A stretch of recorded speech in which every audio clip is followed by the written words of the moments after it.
So these videos that we are describing about have been occupying our TV screens or our YouTube channel for a very long time.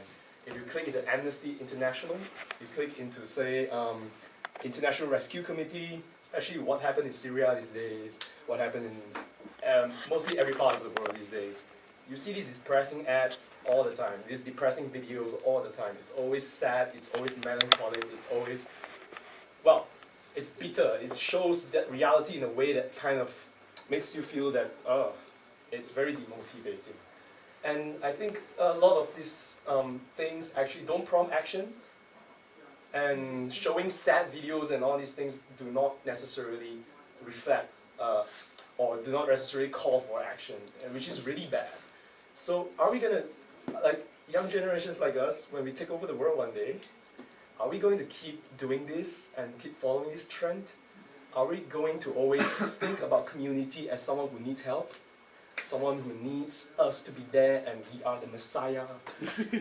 So this is what we call the Messiah complex. And it's invented by the Western people. I'm sorry, but it's true. So it's a way that makes us, when we step into community, we become like their saviors, someone who's there to change their lives and their world. But it doesn't work. We know that. So anyone here, I just want to start off with a question. Anyone here who works with community before? Or who's working with communities?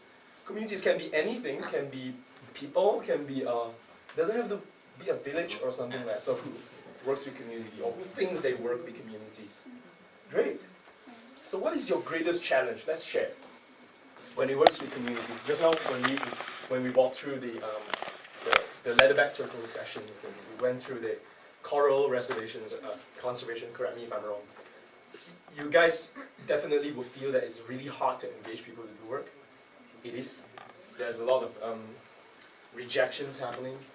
It seems like it's always hard for us to like get into their brain or their mind and say, hey, let's do things together. It benefits you. Why don't you join us, right?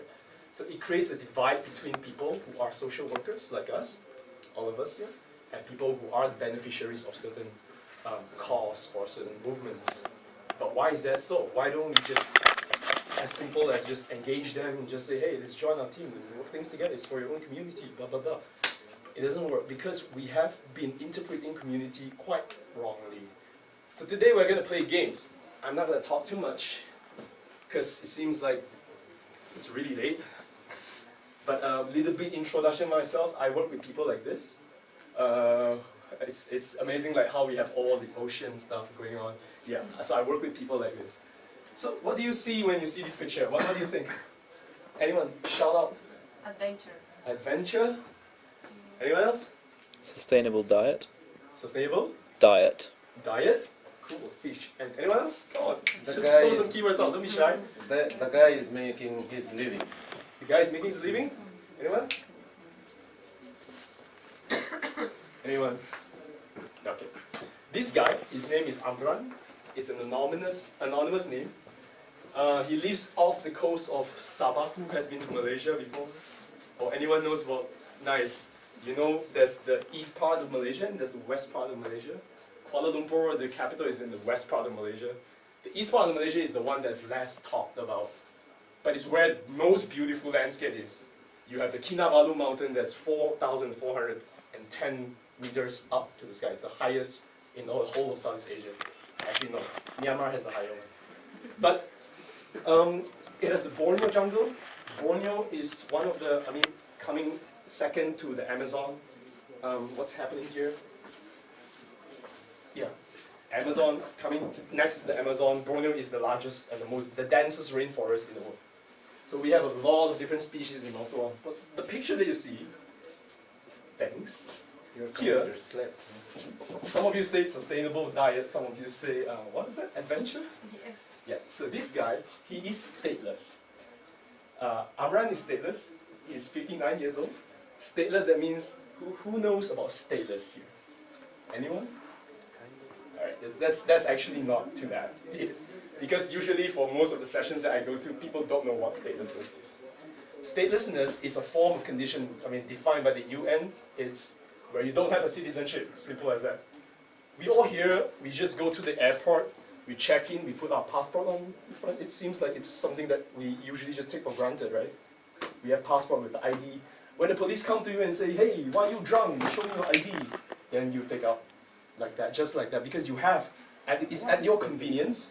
You are a citizen. When you have this ID and passport, what does it really mean? It really means that you have a legal bond between you, and the country that you call home. So if I'm a Malaysian, I have a Malaysian passport, I'm a Malaysian citizenship, I'm legally bonded to Malaysian government. So in the case that where I go to school, I go to work, whatever it is, I have the citizenship to protect me. But if you don't have a citizenship, that means you don't get access to education, don't get access to career, you can't get a passport, you can't marry the person you love, because apparently you need documents to get married, right? And you can't do a lot of things, and you are automatically subject to abuse, exploitation, all sorts of things. So this guy has 5 kids, all 5 kids were shot by police because they stole bread from the convenience store and so on, so they got persecuted by police and they got killed. But do you see this happening in this picture? What if I show you a picture of 5 dead kids, which is here? 5 of them are here, they are all dead. This is their community on the ocean. Why they are living on the ocean? We call them sea gypsies, which is not a really good term. But they are nomads. They have been living a nomadic lifestyle for about 25 to 30 years recently. But they have been moving inland because of climate change. Their fishery has been reduced for about 75%. They don't get food, they get hungry, so they have to move inland, but they are not welcomed by the local tribes and the government. So they are living in what we call a limbo right now. But yes, so this is the community I work with. But here showing you this picture first is an exercise for you guys to actually look at something and try to come up with surface interpretation. When we go into community, we always come with assumptions. So when we look at this picture, we think about something that is, there's activity, there's excitement going on. This guy can stay in underwater for about 15 minutes. And he can do a lot of free diving. It's amazing. You can look at a BBC documentary on YouTube about these Bajau Laut people. But anyway, yeah, let's cut the chase. Today we're going to do a little bit on what we call appreciative inquiry. That means when you step in the community, what kind of a mindset that you carry with you? Are you going to assume them as receiver of charity? Are they always at the receiving end? Because when you think about that, you automatically step into the community and you start thinking about solutions. You start thinking about, oh, what is your problem? You start doing what we call the need-based assessments. You start going into them and start asking them, hey, dude, what's your problem, man? Why are you doing this? Why are you having these kind of situations? How can I help? And it seems like, what if you try to imagine that you are the person that is going to be helped? If someone comes to you and say, oh, you have this and that problem, what do you need? Do you need my help? And you feel like all of a sudden in that conversation, you feel like you are at the receiving end of everything. And it's like, from that conversation onwards, you don't feel like you can contribute. You feel like you just receive charities. And that's happening all around the world in all these big NGOs that you're looking at, they are doing that. And so it's shaping a paradigm that is not healthy, I'll say. And it's very very discouraging to communities. And so when we say things like engaging communities and all these things, we can't do it. It's very hard because the dynamics right now is like that, and we need to change these dynamics into something that's more positive. And we can do this via this thing called appreciative inquiry. Appreciative inquiry is really just very much a concept, but it's extremely important when it comes to... Dear participants, you really want to engage them, you want to be the leaders, not you. You want yourselves to be obsolete, because when we are NGOs or non-profit or social enterprise or whatever, if I were running that, I want to go in there and spend as little time as possible, and I want to be obsolete as soon as possible. I want to be useless as soon as possible. Because it's where people in the communities who's facing all these challenges, they are the ones that should take ownership. But how should we facilitate that from happening? Right? There are a lot of tools for I that. have one additional remark. The workshops... Reaching your inclusive paradigm of community change is to understand how we should approach them in the beginning. Should we be imposing ideas, or should we be facilitating that from happening? But let's understand what appreciative inquiry is through a game. And this game, we need to separate you guys into, how many do we have here? 1, 2, 3, 4, 5, 6, 7, 8, 9, 10. What, 16, 17 here? Let's group you guys into 4 teams. A team of say 4 to 5. Can you guys just try to mix up around you guys and form 4 teams and get about 4 corners in this on this floor? Right. They're looking at the scenario now. They are reading the scenario. Oh, one person can read it. Read it out loud. Yeah. And you can just, someone can just read like softly here, like that. Up to you guys. There are some social services that they can be responsible for women. There is their umbrella center, your school, your religious department, communities, and so you need to read. There are a large number of supporters, so you can do things like You don't know, like I'm saying doggy, you're like what? Yeah, don't worry. Alright, so what we're gonna do next is what we call theater of the oppressed. How many of you have heard of theater of the oppressed before? Yeah, she actually shared in that. She heard. Oh, that's nice. That's gonna make this activity really, really interesting. So, what is theater of the oppressed? What you're gonna do is in your team, you're gonna describe the community that you just read about in role playing, still frames. So what we're gonna do is that all of you are gonna plan in your group, among your group, what are the 5 consecutive frames, still frames. That means, can I have a volunteer somewhere? Yeah? Yeah. For example, like still frames. So let's do a still frame. One still frame. For example, I'm like, do something like this. So this is one still frame. Do some action, alright? So this is one still frame. Alright. So you're gonna do 5 still frames. Yeah, that's good enough. Thank you. 5 still frames. And these 5 still frames will be kind of like describe the whole situation that you just understand about the community, right? It's either Dogville or Dogville. You understand? We're going to do 5 still frames. I'm going to say, alright, show me your frame 1. And then you're going to show your first frame with 5 of you doing something, acting something. And then the second frame, you're going to do the second frame. So you are not allowed to move when you are in frame. When you're in the frame. You know what I mean? 5 frames. Imagine you are like reading a comic book. But this is like real. You know, it's like a comic book. Comic book, they don't move, of course. So yeah, you need 5 frames. Anyone has any questions before we start? You can discuss. You understand, right? 5 frames to describe the community that you just read about. As simple as that. Alright, we can start discussing right now. We have to like finish this quick.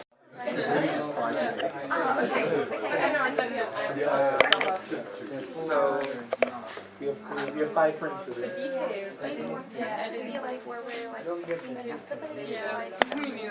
Do all of us have to do the same frame? Can we read it again? Yeah. Too many We can people. do like, would it be the, Actually, your group can just be there, so that you can just read. so vandalism? Yeah. And doing that, we have to be careful like that should have caused the bad. there's no business around There's no service and a lot of monitoring. Yes. So that's I think we just need to like make a sort of scene and then do it like 5 times. How do you want to do cleanup? Are the vandals cleaning? no education. I think the more the easier is Then there's the It's like we help out each other, and we have to Work together. Yeah, we have to work together, and if we're working together, we all yes. So it's just showing that we have to rely on each other, and we're all working together. Yes, because they said the whole community was working too. So you want that to be the last one? Yeah, well that could be the middle one, and that's like process that makes us be able to all feel it together. So we start with the bad stuff, then we start to work together. So maybe frame 1, there are some vandals, and the police may be angry with like guns or like stop or something. And Okay, then, so we maybe have, like, 3 can be in the vandalizers and 2 can be. So 1 is what? One is like angry, Photo, again. They're all massive. And then after that, we're all singing together. But we need 5. Delete and then kind of. You can have 4. It's fine. We have 3.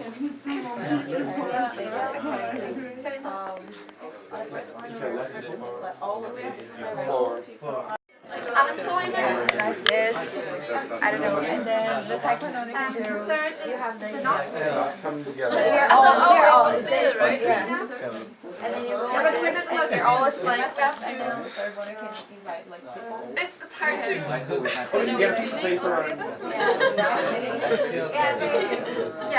What's been the teacher? I'm the teacher. I just write it. Yeah. Teaching, so essentially it's like we are all like. Yeah, but how do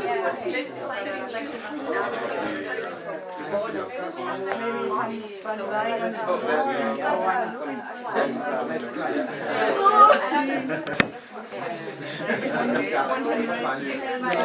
First frame right off. What's happening here? That's it? Meanwhile, you guys pay attention, right? This is first frame. Second frame.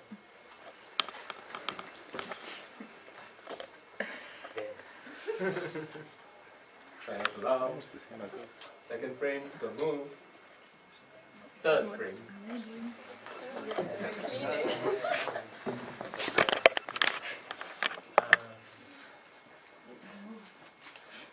And fourth.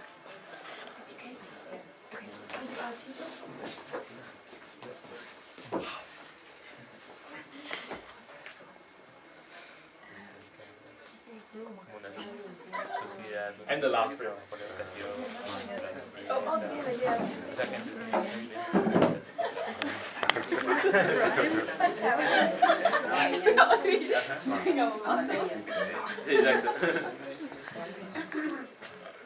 Okay, so yeah.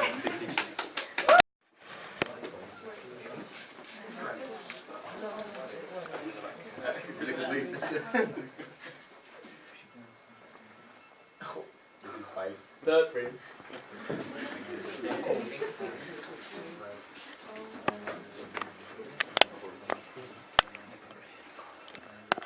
Fourth frame.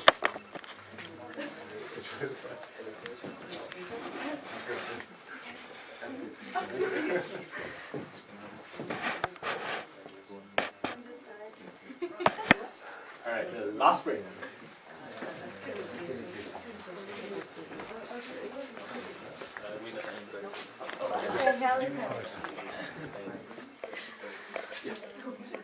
Alright, let's stop here for a while. Wait, let's freeze that, Freeze!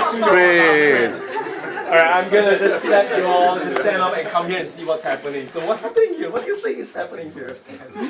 What do you guys think?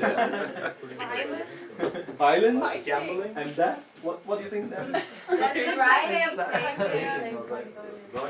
Like they're drawings? Oh, you have really bad acting.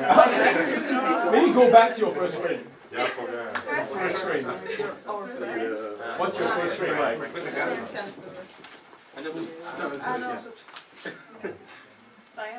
What is this? What do you think? Violence and this they are getting something from maybe money. Bribery or something like that? Okay, and then is a lot of violence happening. So yeah, thank you guys. Thanks. More than 2 hours. We will actually have more time, but this is like some sort of express version. Can I have you guys to actually go back to your seat and we can actually just debrief for a little bit. Alright, so you have Dogville, you have Godville. I usually will show the scenarios, but you guys have read one of it. Basically, Dogville is a very desperate thing. You have crimes and everything happening. You have people living in squatters. You have the city doesn't have any sewer system, doesn't really have any facilities happening. Non-profit, NGOs, authorities, civil society doesn't function. So you have a community that is totally deactivated. And that is Dogville. And that's the one that you guys just show. Yeah, I think it's really a good job. So give them a round of applause. All the violence and everything, you know. But But at the same time, you guys had depicted something else. But let me tell you this, because I'm not supposed to reveal this like really fast, but because of time, Dogville and Godville are the same community. It's the same. It's narrated by two different people. It's two different narratives. This is what I'm going to show you here. So let's debrief this for a little bit. It's actually going back to what we discussed just now about appreciative inquiry. If you go to a community as a savior, you tend to be asking yourself, what is the problem? And then you end up like Dogville. You end up focusing on the violence. You end up, guys, and this is a question that we need to ask ourselves when we step in the community and trying to induce some positive change. But we need to first and foremost ask ourselves, are people problems or solutions?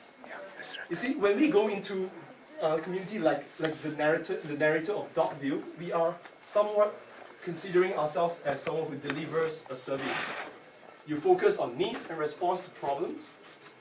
The cause that you are doing, the actions that you do are very charity and entitlement oriented. Entitlement, that's a big word. It means you go into that and try to give all sorts of services, so you foster or you cultivate a sense of entitlement, which is not good. Which is when you leave next time and they face the same problem again, they will come to you and say, hey, we need money for this, we need that and that, because they don't have ownership. You emphasize on external agencies, but here, for people like in the Godville situation, you emphasize on association, you emphasize on internal source of power. You get people to collaborate inside. That's what you need to do. You facilitate collaboration, you facilitate changes. You don't go in there and change this, because it's not your community. It doesn't make sense. They understand the communities better. They face this challenge day in and day out, so it makes perfect sense for them to actually be doing the job. And you, as a facilitator, and that's what I really like to use the term, community facilitator, is there to do all this. To understand that power comes from relationships, build relationships. Your goal is to drive community progress. Your goal is to get people in the community engaged, and you know perfectly that people are the answer and programs are not the answer. People are clients and consumers? No. These people have every single ability, just like any one of us, to create change.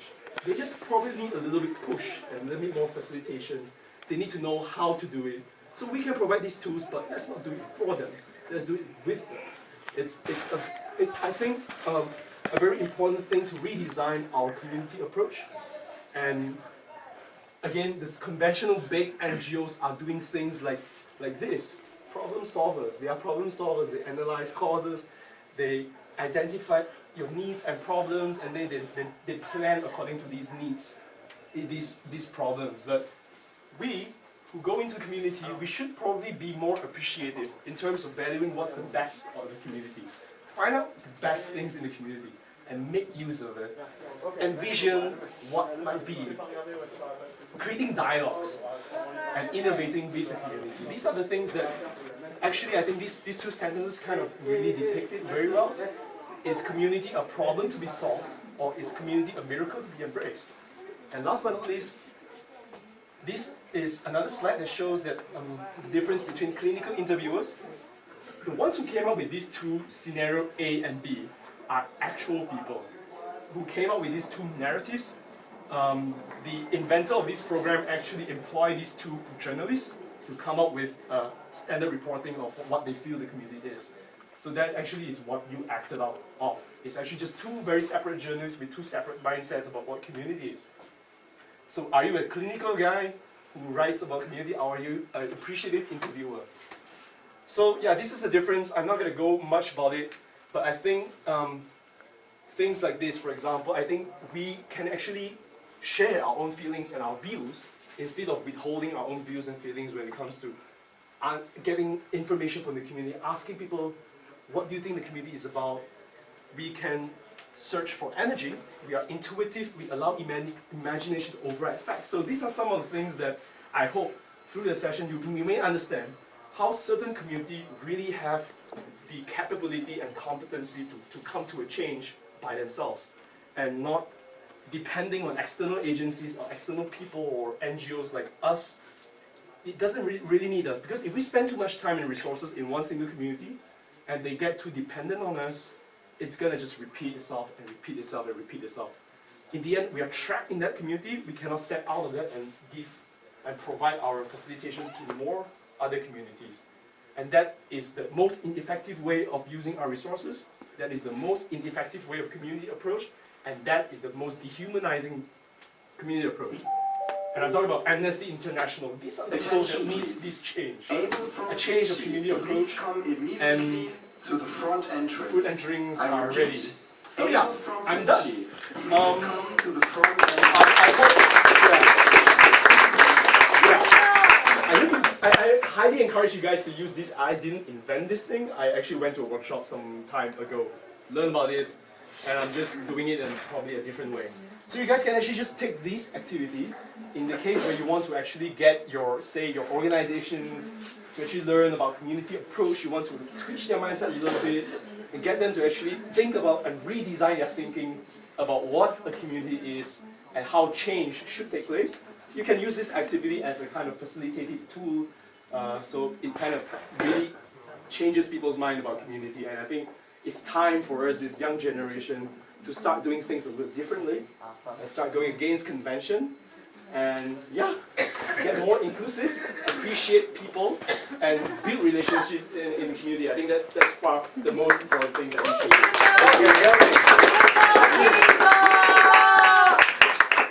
We'll give the question